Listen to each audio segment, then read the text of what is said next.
Congress party की सरकार में भूपेंद्र हुड्डा ने जो संविधान का और संविधान निर्माता बाबा साहब डॉक्टर B.R. अम्बेडकर जी का जो अपमान किया था, जो आज राहुल गांधी और दीपेंद्र संविधान को लेकर चल रहे हैं, उनको शर्म आनी चाहिए कि जब उनकी सत्ता थी उन्होंने कितना बड़ा पाप किया था बाबा साहब का अपमान करके। और जिसके लिए मैं लड़ी, जब मैंने आवाज़ उठाई तो भूपेंद्र हुड्डा की पुलिस ने, प्रशासन ने मेरे पर लाठियां चलाकर मेरे को रात के 2:30 बजे जेल में ठोका गया, हमारे पर जुल्म किए गए। आज वो संविधान की बात करते हैं। मैं इसी पार्क में खड़ी हूँ जब मैंने आंदोलन करके ये पार्क बनवाया था, और आज आप इस पार्क की हालत देख रहे हैं। बीजेपी की सरकार है। ये जो आप स्टैचू देख रहे हो बाबा साहब का, ये स्टैचू मैंने 6 लाख रुपए का बनारस से पित्तल की मूर्ति बनवा के लगवाई, लेकिन पूर्व मंत्री मनीष ग्रोवर को, बीजेपी RSS को हजम नहीं हुई। वो बाबा साहब के विरोधी हैं, संविधान को जहर समझते हैं, इसलिए उन लोगों ने मूर्ति लगने के तुरंत बाद मूर्ति को तोड़वा दिया और हाथ जो गंदे नाले में फेंकवा दिया। आज यहाँ के CM बात करते हैं सम्मान की, स्वाभिमान की। मैं CM साहब से पूछना चाहती हूँ, क्या आपको पता नहीं रोहतक में क्या कांड किया आपके पूर्व मंत्री ने? आपने संज्ञान लिया अधिकारियों के ऊपर? मैं पूछना चाहती हूँ आज मुख्यमंत्री जी से कि जो हमने अपने निजी कोष से मूर्ति बनवाई, जो उसका निर्माण हमने करवाया, वो मूर्ति कहाँ है? वो हाथ आज मेरे पास है जिससे संविधान लिखा गया, आज वो मूर्ति कहाँ है? मैं पूछना चाहती हूँ। और जल्दी से जल्दी वो मूर्ति यहाँ पर स्थापित की जाए। हाथ मेरे पास है, अगर वो मूर्ति नहीं लगी, और जो स्थलभोर मठ में हमारे 250 साल पुराने साधुओं की समाधियां इन लोगों ने तोड़ी, बीजेपी के लोगों ने, RSS के बाबा बालकनाथ ने समाधियां तोड़ी। मैं लड़ रही हूं, मेरे पर बीजेपी ने भी 4 FIR दर्ज की झूठी। आज मैं कोर्टों में लड़ रही हूं, जमानत पे हूं। और ये बात करते हैं हम संविधान के हितैषी हैं, हम कानून को मानने वाले हैं। बीजेपी कांग्रेस दोनों एक ही थैली के चट्टे बट्टे हैं। ये मौसेरे भाई हैं दोनों, कांग्रेस और बीजेपी दोनों मिलजुल कर सत्ता हासिल करते हैं, दोनों मिलजुल कर अपनी कुर्सियों पर बैठते हैं। एक बार बीजेपी आएगी, एक बार कांग्रेस आएगी। इन लोगों ने जनता को मूर्ख बना रखा है, इसलिए हरियाणा में अब की बार हम सत्ता में इनको नहीं आने देंगे।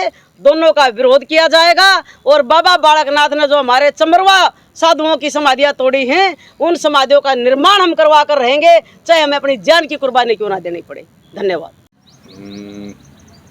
रोहतक में डॉक्टर बाबा साहब का अम्बेडकर का नाम से अच्छा पार्क है जो बहन जी ने बनाया है, लेकिन इसकी व्यवस्था बराबर नहीं है भाई। नगर निगम को लोग, सरकारी लोगों को मैं बताना चाहता हूँ, इतना बड़ा पार्क है, उसको अच्छी तरीके से, ढंग से रखना जरूरी मैं समझता हूँ। और इसके लिए मेंटेनेंस का फंड होना चाहिए, इसके लिए माली होना चाहिए, गार्डनर होना चाहिए। और बड़ी जगह तो बड़ी है, लेकिन अच्छा होना जरूरी है, मैं समझता हूँ।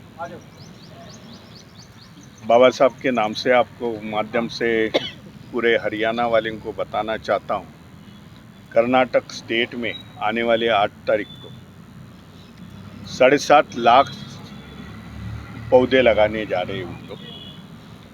और वो गार्डन में जो लालबाग करके जगह है कर्नाटक में, 7.5 लाख झाड़ से बाबा साहब की प्रतिमा उन लोग छोटी छोटी खड़ी करेंगे। उसका उद्घाटन करने के लिए मैं 8 तारीख को जा रहा हूँ। 12 से 14 लाख लोग 8 दिन में वो गार्डन देखने के लिए आते हैं। इस तरीका का माहौल इस गार्डन में जो बाबा साहब के नाम से है, वो होना जरूरी है।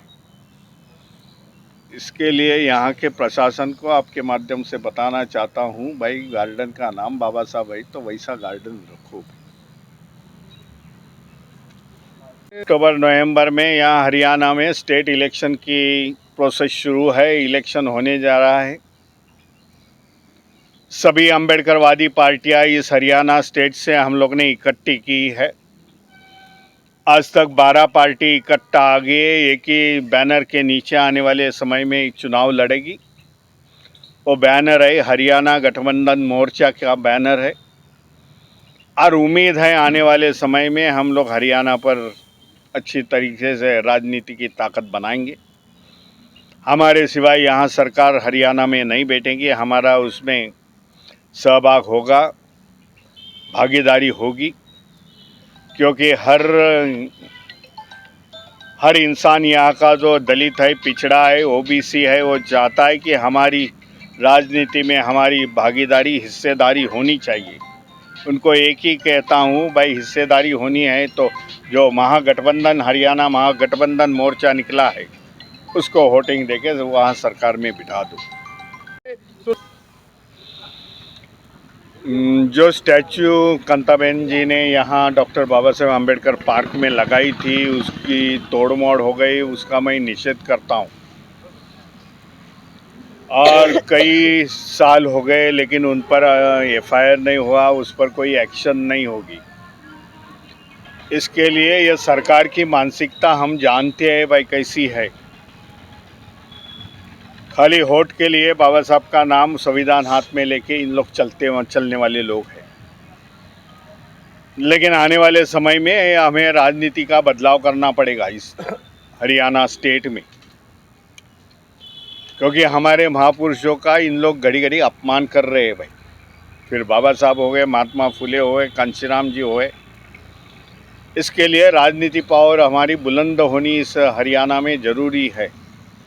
तो इस प्रकार की घटना न घड़े, घड़ गई तो उस पर बराबर कोर्ट कचहरी होनी चाहिए, उनको जेल में डालना चाहिए। आने वाले समय में फिर से हम लोग प्रतिमा लगाएंगे और सरकार से मांग करेंगे।